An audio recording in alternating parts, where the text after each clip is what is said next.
Latest खबरें पाने के लिए कल्याण टुडे चैनल को सब्सक्राइब करें और नोटिफिकेशन पाने के लिए बेल आइकॉन बजाएं।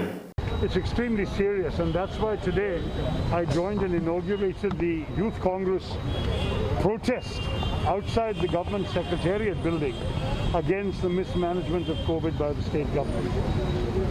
This is a very serious matter. 31,000 out of a total nationwide figure of just over 50,000 shows that we are no longer just the majority but the overwhelming majority of cases in India. At a time when everywhere else the perception is that the second wave of COVID is ebbing, it's coming down. Here in Kerala, it's going up. And as you rightly pointed out, we used to be relatively proud that even when cases were going up, the mortality rate was low, but now the mortality rate is also climbing. There have been some real questions about test positivity as well, because Kerala, 70% of the tests used here are the antigen tests, which give you rapid results but less accurate than the RT-PCR tests. All of these things have raised some profound questions.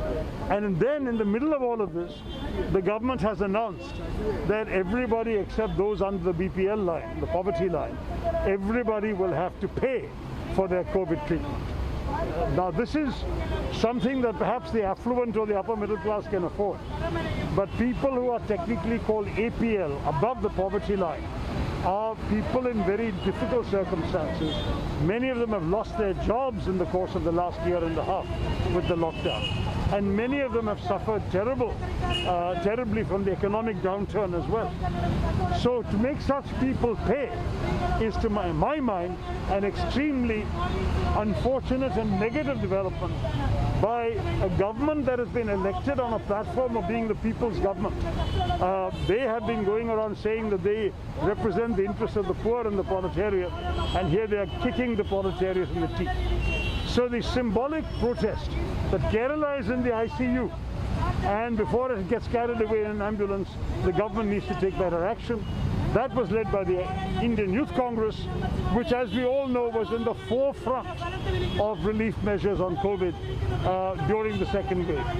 We even had a situation where embassies in Delhi were asking the Youth Congress for oxygen cylinders, identification of hospital beds and so on, because of the fact that they were the ones on the ball at a time when the government's ineptitude was widely apparent. So for this reason, we want to say to the public, listen to the Youth Congress. This is not just the usual political theatre. This is serious. Kerala needs to really get its act together.